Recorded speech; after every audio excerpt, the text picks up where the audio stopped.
Hey friends, it's Robin. Welcome to a new reading vlog. Today we are kicking off the spooky season with the first of 4 reading vlogs. This is technically the only non-seasonally themed one. The remaining ones are all going to be like spooky season, Halloween themed. Sorry if you could hear that. But in this one, we are going to be reading all of my October arcs.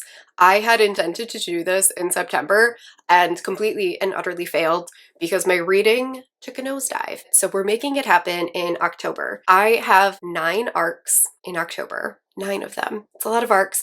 We're only going to be reading 7 of them for this reading vlog because the remaining 2 are actually going to come in a later vlog this month. That is a lot of books considering I'm currently averaging like 1 book a week. So I'm really hoping that these next couple of reading vlogs that I'm doing improve my reading, because not only am I not reading, but I have given almost every single book in September 3 stars. So I really need these vlogs to turn my reading around. It is right now, the day that I'm filming this, September 18th, and it is time to start getting ready for October. So right now, we are going to go through all of the books that I'm going to be reading in this video, and then we will go through them one by one. I'm going to have timestamps for all of the books down in the description box, and instead of organizing this like day by day, I'm going to organize this book by book. So this vlog isn't going to be so much about my life. There will be some of my life in here, but the majority of this is going to be book dedicated, partially because I think that it is going to be a more enjoyable watch experience for you, but it's also going to help me be more likely to keep up with this, because sometimes if I'm not getting footage of my life, I feel like I can't post the vlog. So by making this more book specific and organized by books, it will take some of the pressure off to get you a lot of footage of my life when the majority of my life is me sitting right here. That's going to be the game plan for this video. Let's start by going through the 7 books that we're going to be reading. The first one is a sequel, kind of. It is Better Hate Than Never by Chloe Leese, which is technically the sequel to Two Wrongs Make a Right. This is following, I think, The Other Sister. And this is another Shakespeare retelling, I believe. Yeah, it sounds like this is a retelling of The Taming of the Shrew, which I do think is a fun, like, setup, not only for a romance, but the fact that this series is following Shakespeare retellings. It says, childhood enemies discover the fine line between love and loathing. I really love Chloe Leese's romances. Two Wrongs Make a Right wasn't my favorite of hers,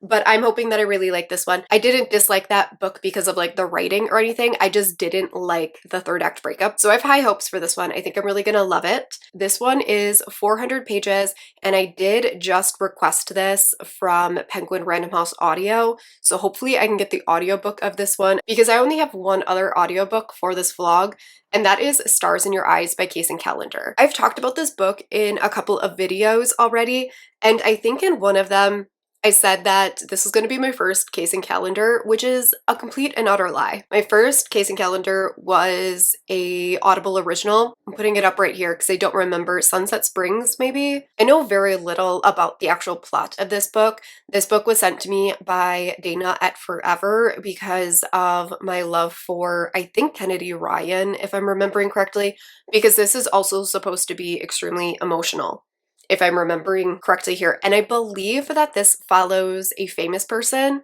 which, if you know me, is not my favorite. Our hero is Hollywood's bad boy, a talented but troubled actor that the public loves to hate, while our other hero is an up-and-coming golden boy. When the two of them are cast as leads in a new romantic film, one of them claims the other has no talent and sends him into a publicity nosedive.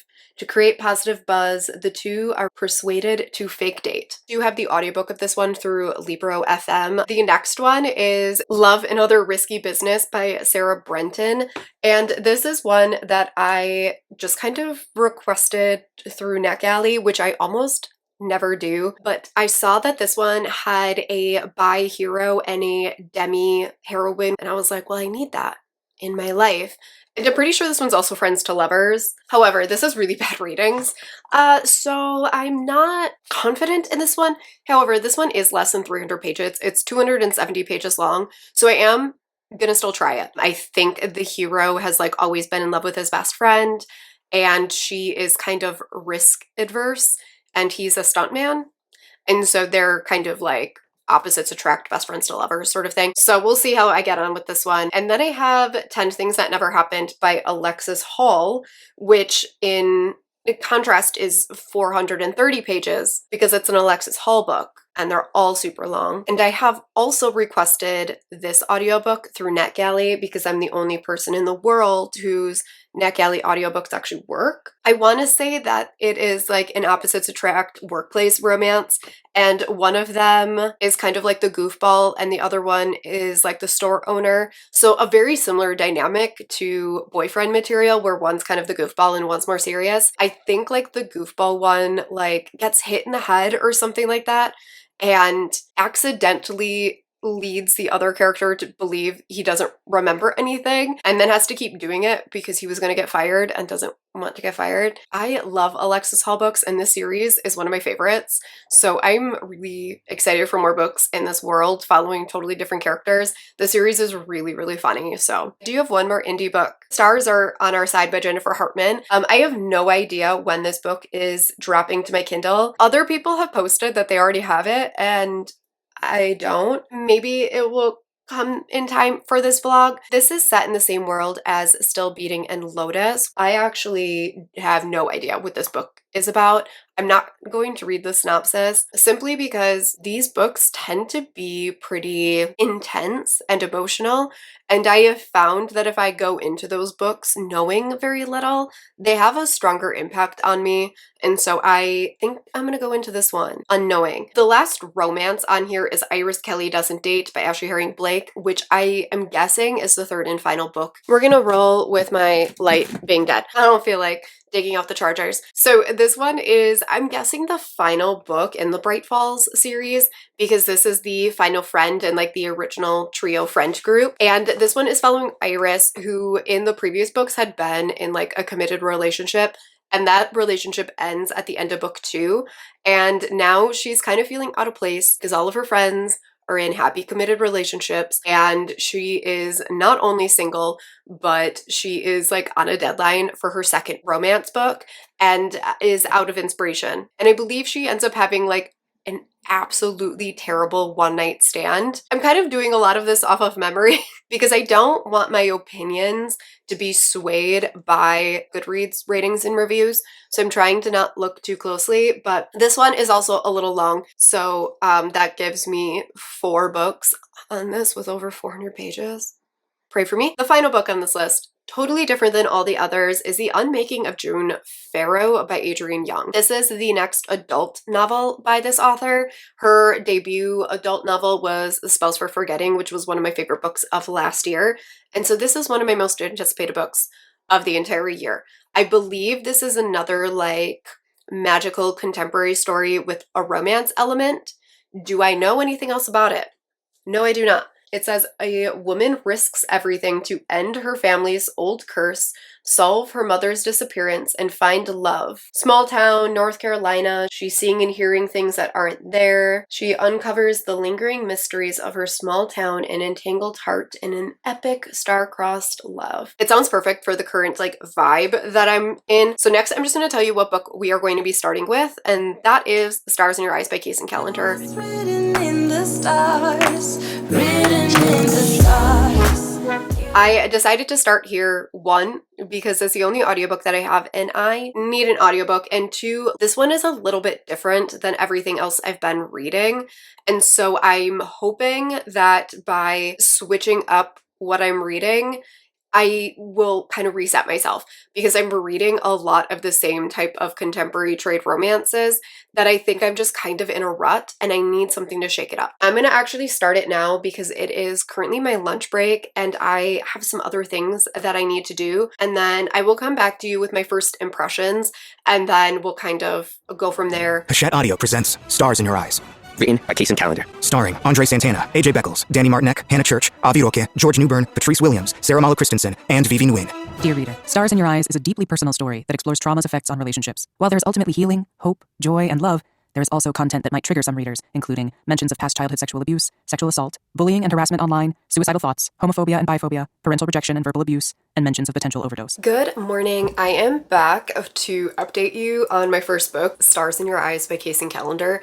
I am so sorry for how my skin looks right now. I'm having a real time. I was gonna update you with my initial impressions, but funny story, I'm almost 75% through this book.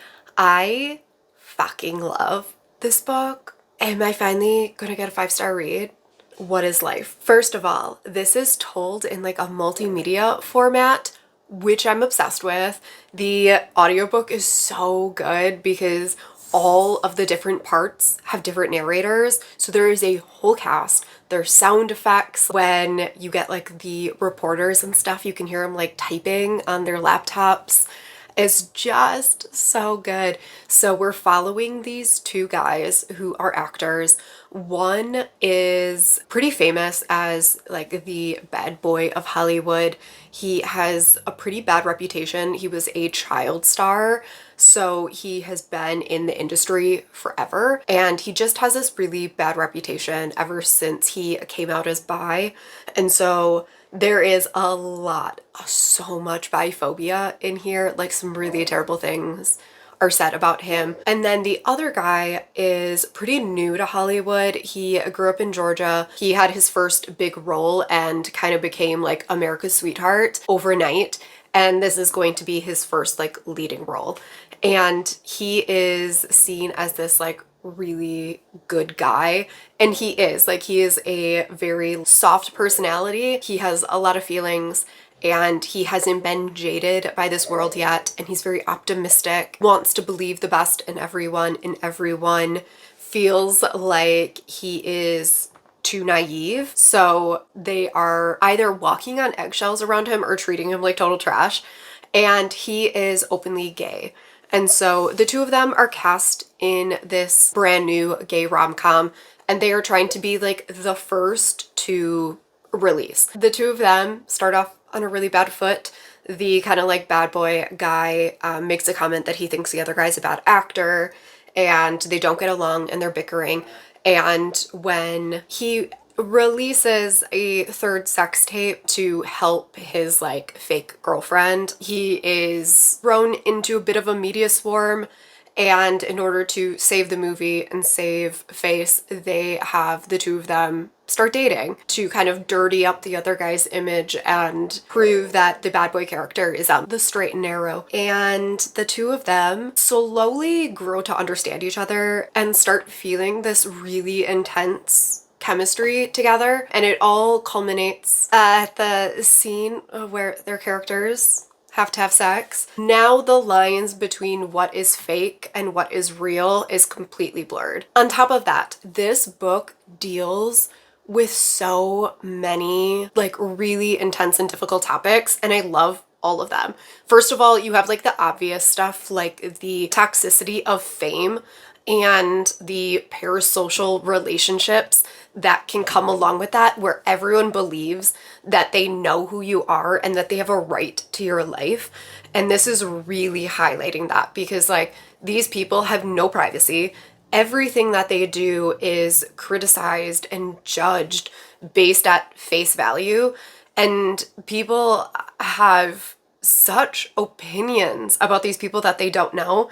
And that's kind of where the multimedia aspect comes in, because you're seeing reporters and bloggers and all of this comment on these people's lives based off of a photo when they have no context. They have no idea what is happening in these people's lives. They see a photo or they see a headline and they jump to conclusions, and they are making harsh and terrible comments about these people's lives.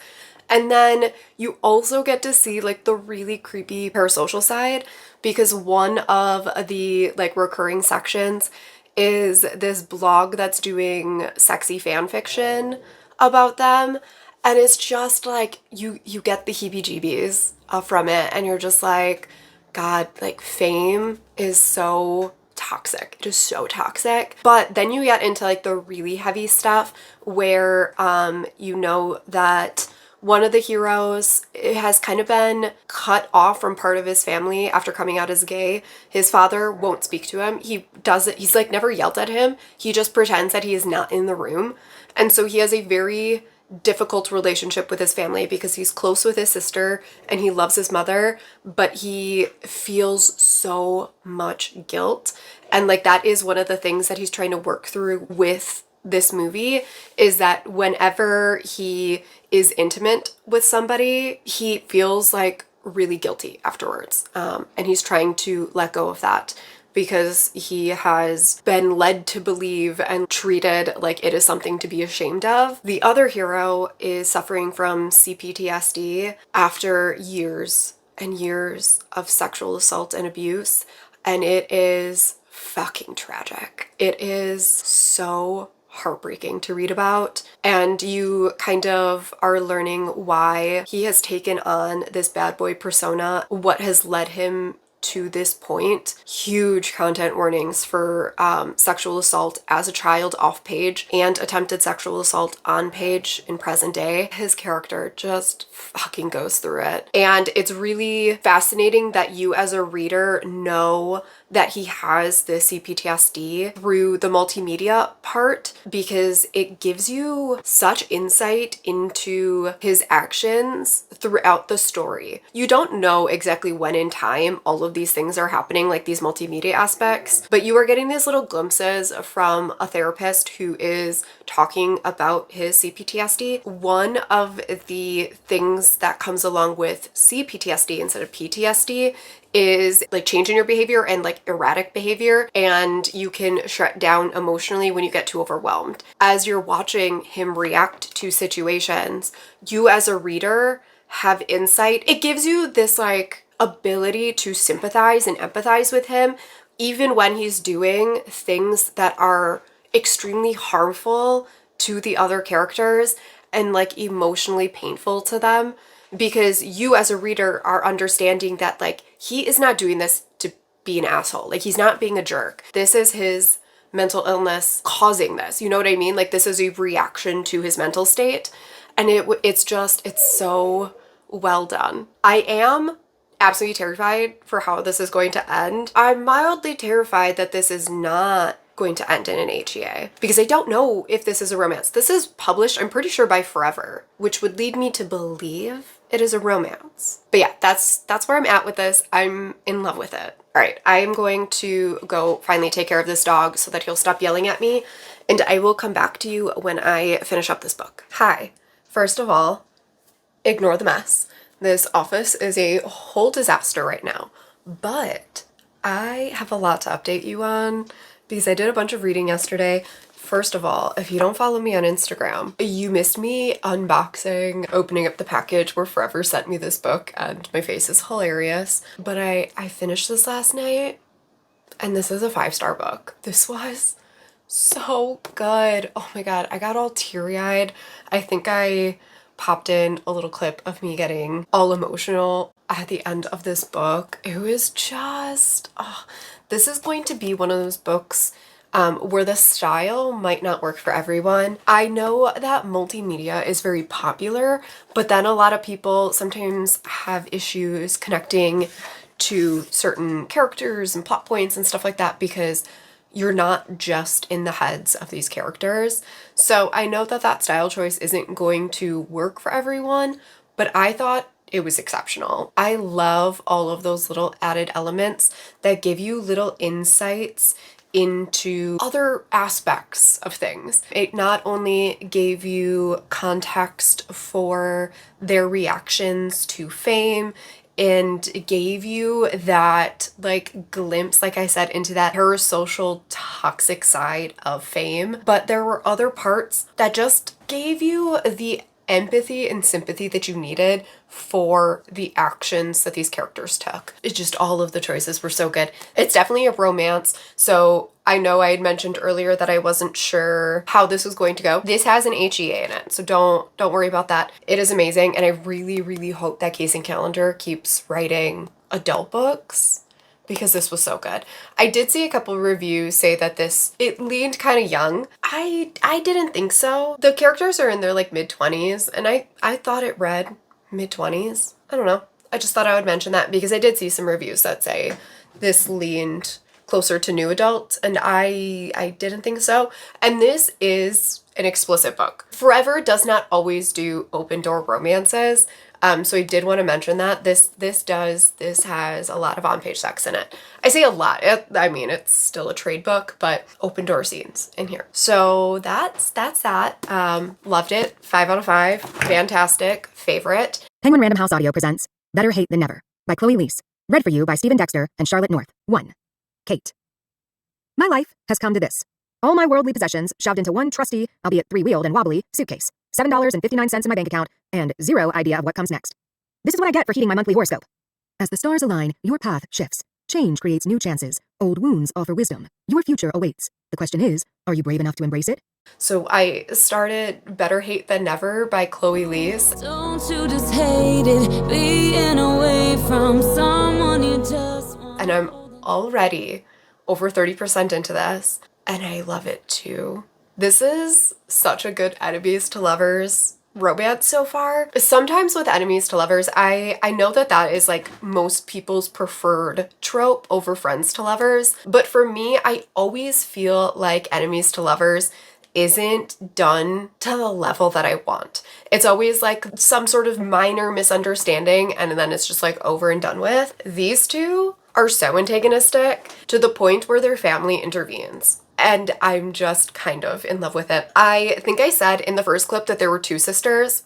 There's 3. There's 3 sisters. We are following the baby sister of the family. I remember that they were twins, which is what I forgot. I forgot there was the 3rd sister. Book 1 is following one of the twins, and then this one is following the baby sister of the family who has been traveling for the majority of her adult life. She is a photographer, and she has been traveling the world ever since she graduated, and she only comes back for like really short stints. They have this guy who always been around in their family because his parents died while he was very young. He was like 12 years old, and he ended up moving into his grandmother's, who I can't remember if she was directly next door or right nearby the Wilmot sisters. He became very close with their family because he was the same age as the twins. The twins and him became like best friends, and him and the heroine of this book have always butted heads.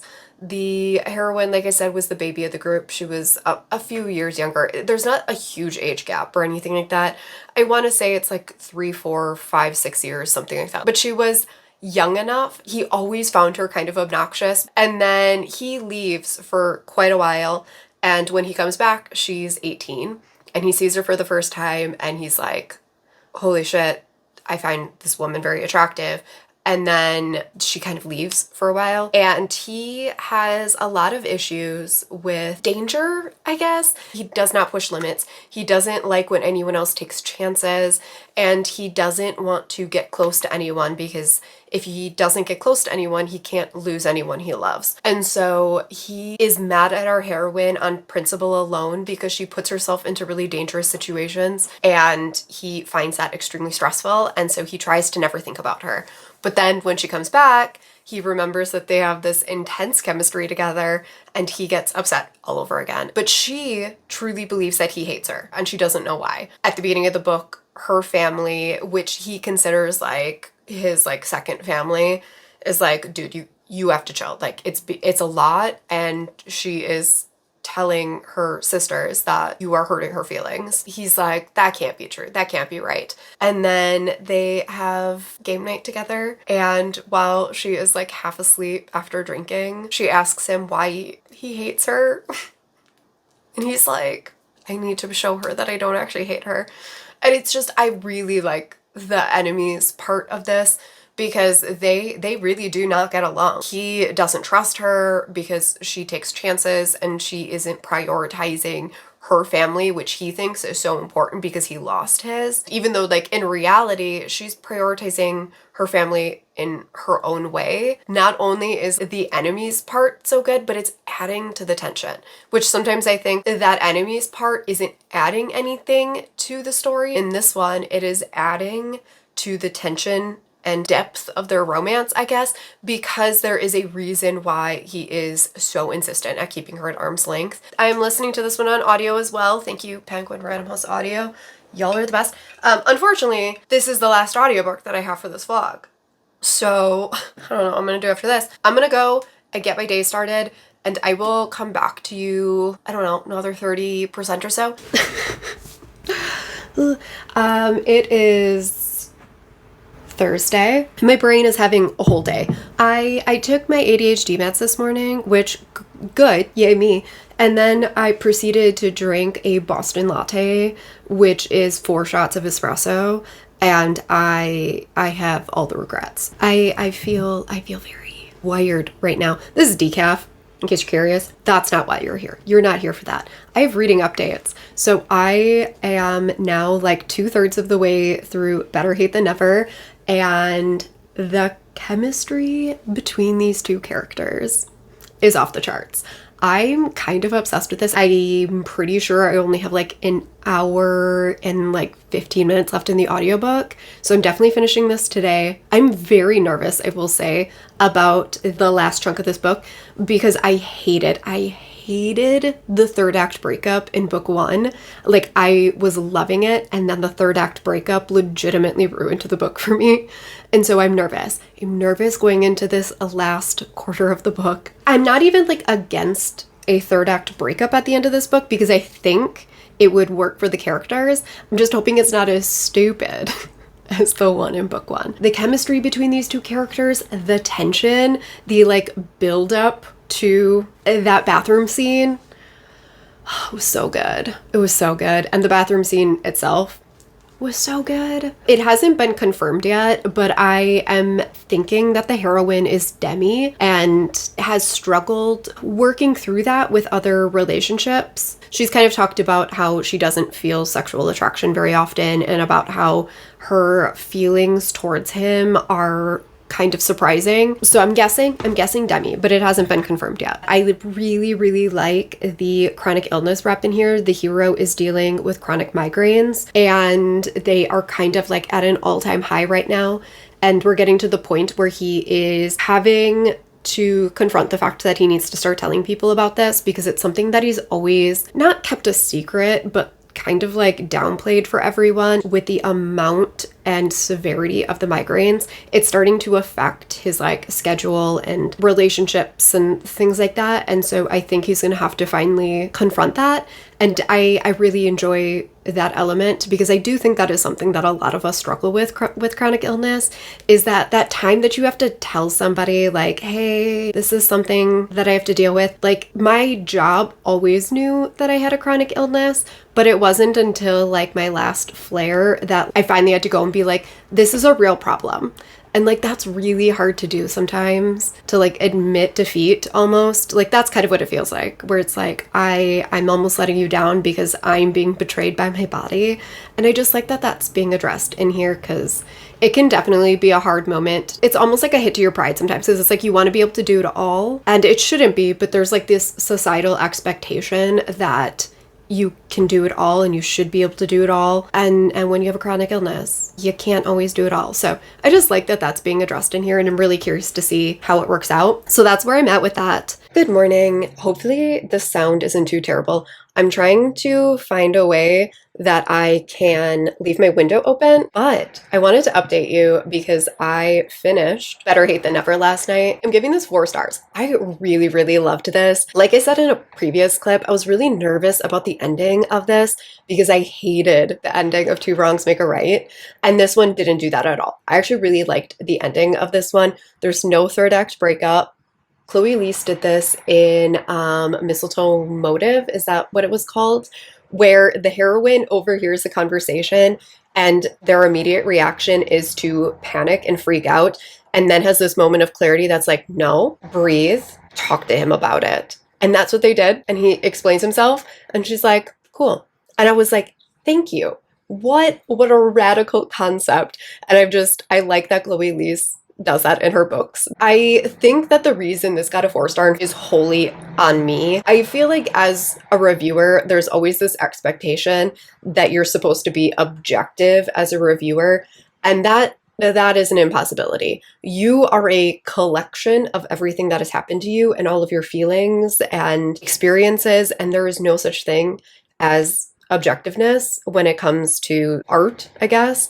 Like, there's just not. Like, it's your interpretation based off of what's happened to you. I finished this book while trying to edit my reset last night. I was having all kinds of problems while trying to edit that video because I had like 200 gigs of footage. And so I kept having to edit in chunks and then export, and then iMovie would lock up while it was trying to do all this stuff. I think my mood while listening to this book while doing that impacted how much I was able to sink into the last hour and a half of this book. There was nothing that I dislike about it, but it just didn't give me that 5-star feel afterwards. 5 stars for me is just a vibe. Like, it's just a vibe. At the end of the book, I'm like, that was a 5-star read. And I didn't get that at the end of this one, which is what a 4-star book is to me. It's a book that I freaking loved. It just didn't give me that 5-star feel.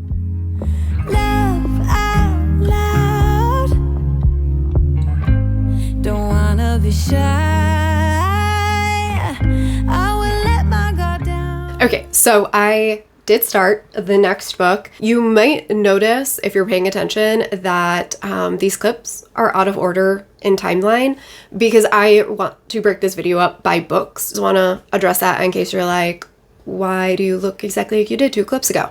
That's why. But I did start Love and Other Risky Business last night, and I got this one through an NetGalley, and I got it on a whim. I think I talked about it at the beginning of this video, but I 100% got this because this is following a bisexual hero and a heroine who is Demi, and they are having a friends to lovers romance. And those things are buzzwords for me. Never heard of this author, never heard of this book. The reviews started rolling in for this and they weren't great. And so I was tentative. But I'm 15% into this book and I fucking love this. So I don't know if something happens later on, but I'm kind of obsessed with this book right now. It is so tension-filled. Like, the chemistry and sexual tension between these 2 characters is unreal, especially considering that I'm only 15% in. Like, there's no reason that I should have bought into the tension between them so quickly, but I did. This opens up with our heroine in this limo, and she is celebrating her birthday with her best friend and 2 of her friends from out of town. And her best friend is this guy that she met 4 or 5 years ago on like the worst day ever. She walked in on her boyfriend sleeping with somebody else on her birthday, and she ended up meeting him at a bar, and the 2 of them had this like epic night together where he brought her out of her comfort zone and made her like do all these like crazy things. So now it is a tradition for them to celebrate her birthday and their friendiversary by having this like epic night out.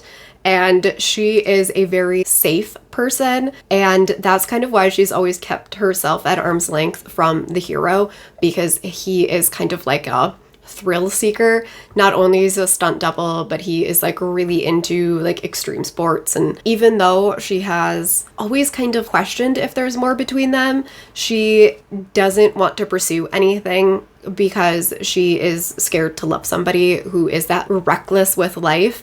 And he has been head over heels in love with her for the last 4 or 5 years, ever since they became friends. And he is trying desperately to finally make his feelings known, but keeps chickening out at the last second. Things kind of go awry during their friendiversary, and I believe now is when we're getting to kind of like the catalyst for their romance, is that during one of these stunts that he was doing, he was so distracted thinking about the like bad night that they had that he ends up getting a concussion. And so I think that's going to be kind of like the catalyst for their romance. And I'm very curious to see where it goes from here. Because like I said, I love it so far. I like the banter between them. The writing in this one is probably what is setting people off because it is very colloquial.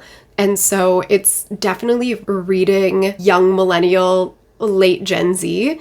And so I don't know if that is what is throwing everyone off, but it works for me. I don't care. I do think it's really interesting that I'm reading this book right after Better Hate Than Never, because both of these have a really similar setup where we're following these two characters who have known each other for quite a while, and one of them likes to live life very safely and the other one is kind of a thrill seeker, and that is what is keeping them from acting on their feelings. Just one is enemies to lovers and the other is friends to lovers.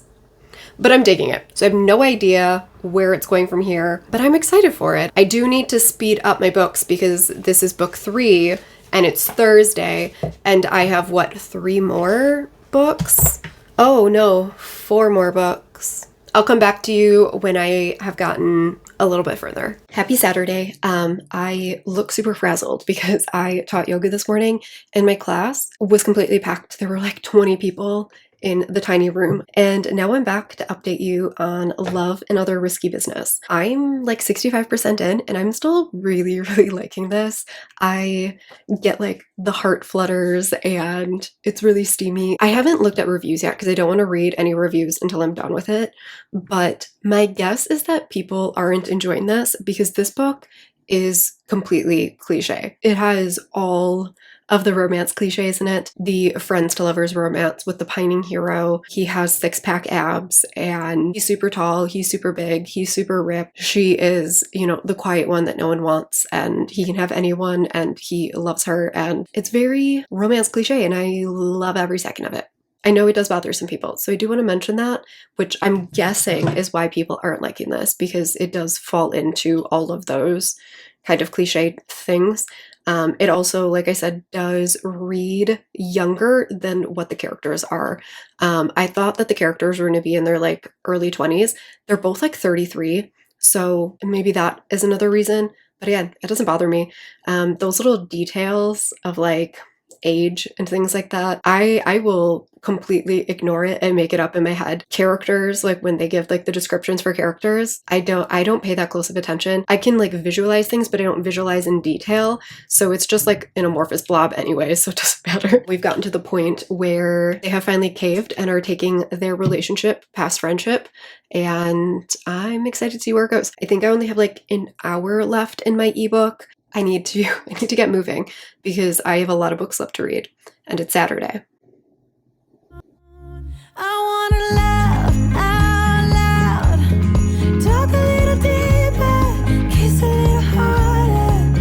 I wanna laugh out loud, talk a little deeper. I look atrocious right now. I'm gonna need to fix that before my live show. I think I took a little b-roll yesterday of me reading, but I sat down on the couch and finished Love and Other Risky Business, and I ended up giving this 4 stars. I quite enjoyed this. I can definitely see why people didn't like it. Like, that's totally fair. It's a little repetitive, it's a little cliche, it's a little on the nose, it's a little, I don't know, young reading, but I had a good time. The third act breakup wasn't a bad third act breakup. It made sense for the story, it made sense for the characters, it wasn't like overly dramatic, and the makeup part was really funny. So I had a great time. 4 stars to that, which is good. Now we have what?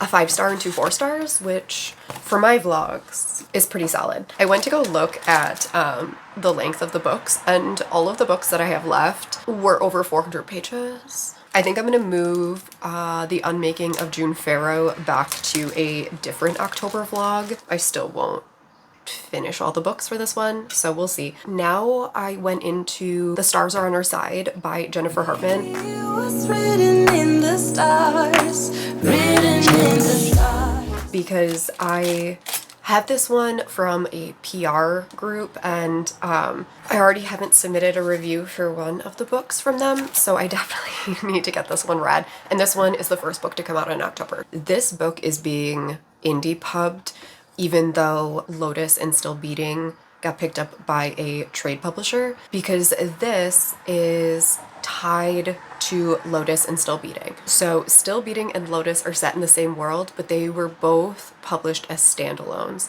And because of that, this book can't be listed as a sequel to Lotus and Still Beating. And so there were all of these, like, not issues, but the publisher didn't want to release this one because they would have had to retroactively somehow make Still Beating and Lotus part of a series. And so Jennifer Hartman ended up releasing this as a like self-pubbed, indie-pubbed book. So Still Beating and Lotus can both be read as standalones in any order, but this one need the inside knowledge of those two books in order to really get this one. That's my little FYI for this one, but essentially we're following Tabitha and Gabe, who were side characters in the previous two books. Tabitha was first introduced in Still Beating because she is a survivor of the same situation that occurred in Still Beating. And then in Lotus, Gabe is the best friend of the heroine from that book. I'm gonna try to keep this non-spoilery, but for reasons, the characters from Still Beating and Lotus end up meeting, and Tabitha shows up to go on a date with the hero from Lotus. And when she gets there, she meets Gabe for reasons. And her and Gabe have an immediate attraction to each other. And so she never ends up going on the date with Oliver, the hero from Lotus. And so her and Gabe kind of start this very, very slow burn friends to lovers romance. But Tabitha obviously has a ton of trauma from her captive situation. The whole plot of this is that she is finally acknowledging and reliving what happened to her as like a way of acceptance by working with this author who is going to essentially write a fictional version of her story. And so she is meeting with him to talk through all of the events that happened from start to finish and hoping that that gives her a way to accept and heal. Gabe is madly in love with her, and at this point where he doesn't think that she will ever be able to feel that way for him because of what happened to her and because of what she lost, he is trying to love her in any way that he can without making her feel pressured. And so it is their romance, and it is written in POV with flashbacks. So you are getting both Gabe and her POVs, and then as she is like meeting with this author, you are getting what happened to her. I will come back to you when I have more things to say. Feel like I haven't taken a single update anywhere but this spot, but this is my life. I forgot how intense this story is, like the kidnapping aspect. And I was like reading it last night and I was like, oh wow, this is a lot. The kidnapper in here was nicknamed the Matchmaker, and we are reliving her captivity. And it's extra hard to read knowing the guy dies and doesn't get out of it. The whole time I'm just like waiting for him to be killed. That's where I'm at with that. I'm liking it. It's very difficult to read for sure. I'm also a little concerned about Gabe's plotline. We're following her as she is going through this process of like coping with what happened to her and talking to this guy. And Gabe, things happened with his father in Lotus. Again, I'm going to try to be somewhat vague here because I don't want to spoil anything for anyone who hasn't read Lotus or Still Beating. Some things happened with his father, and now there's this like creepy guy hanging around that keeps coming up to him and telling him that he's here to collect a debt. I'm worried that there's going to be too much going on in this because the heroine's situation is already so intense and so heavy. I don't know how much more drama this book needs. That's where I'm at with that. I really wish I had another audiobook, but unfortunately I don't. So it is now Monday, and I'm giving myself until Wednesday to get through as many books as I can. So I keep telling you I'm going to update you somewhere other than this spot, and clearly that is just not going to happen. Today is Tuesday. What is time when you work from home? Doesn't exist. But this is going to be the last day of this vlog, even though we are not going to finish this TBR because I need to get started on the next vlog. So we are gonna wrap this up today. I have just about an hour left in The Stars Are on Our Side by Jennifer Hartman. On one hand, really like the friends to lovers romance. I like the heroine's backstory and how we are getting to learn about that backstory. I don't think that the side plot with the hero brings anything to the story, nor is necessary at all. I can see what the author was trying to do with it, where she was trying to parallel Gabe and Matthew, but I don't think it adds anything, and I think it actually takes away from the rest of the story because it's too much. It's too much angst, it's too much drama, and the story didn't need that with all of the other heavy shit that is happening in this book, and it feels like too much. Did we need to bring in the Italian mafia? Was that something the story needed? And I'm coming to the conclusion that no, it did not. It did not need the Italian mafia in it. Like, it didn't. Which is unfortunate because I gave both Lotus and Still Beating 5 stars. But I feel like she threw everything but the kitchen sink in this one, and we needed to pull back a little bit. I'm gonna finish this one up today and then we'll wrap up the vlog. I just filmed this whole thing and my microphone was on mute the whole time.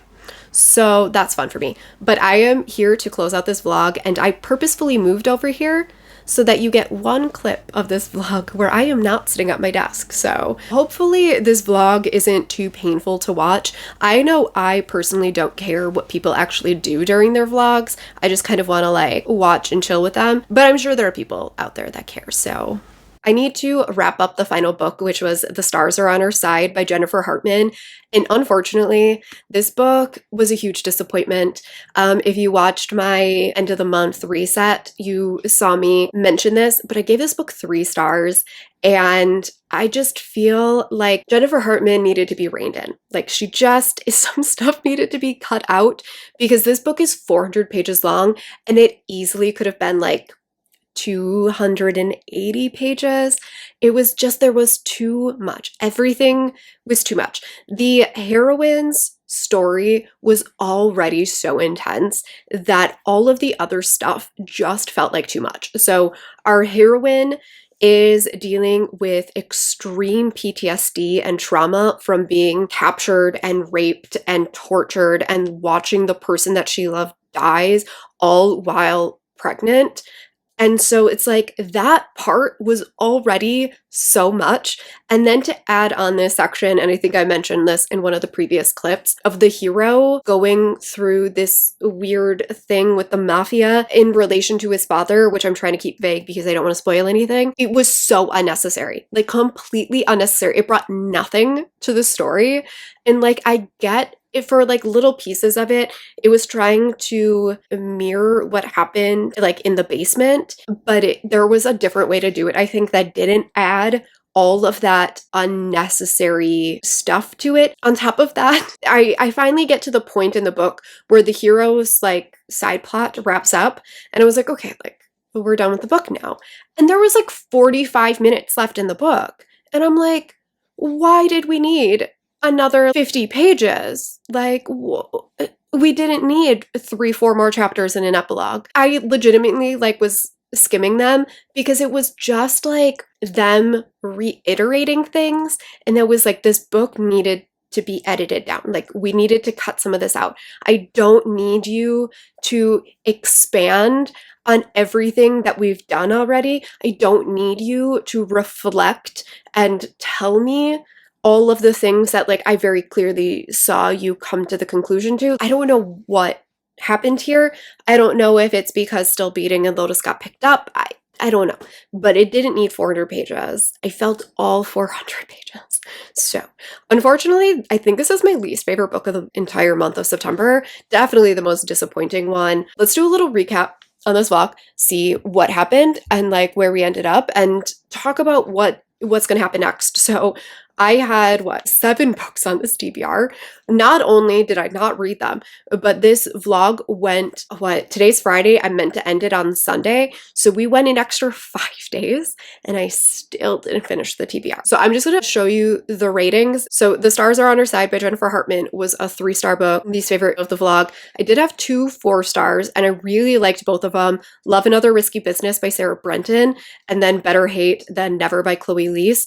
Both of these were high 4 stars. I just didn't get that, like, I'm absolutely in love feeling at the end, which is how I give 5-star books. It's just like, it's a feeling, it's a vibe. But my favorite book of this entire vlog, and one of my favorite books of the entire year, is The Stars in Our Eyes by Case and Callender. This was a huge win. So the remaining books, The Unmaking of June Farrow by Adrienne Young, is getting sent to a different vlog. So luckily I have it set up in a way that I can just pop this into a different vlog and still make it happen. And then I only have 2 books left that need to get fit in amongst all of my set TBRs. The first one was Iris Kelly Doesn't Date by Ashley Herring Blake. And funnily enough, I got the audiobook for this yesterday night. So I've been waiting for the audiobook for this one, and I got it last night. So it's not going to happen in time because I need to start my next vlog. So this one unfortunately just didn't happen. And then we have 10 Things That Never Happened by Alexis Hall. Those are the only 2 October arcs that I need to fit in other places that don't already have a slot. So hopefully we're in a good spot to close out October arcs. So let me know if you have decided to put any of these books onto your TBR or take them off. Maybe, I don't know, maybe the books that I liked you now know not to read because you don't like those things. Let me know if your TBR has changed, if you are excited for any of these, and I will see you all in my next video. Bye.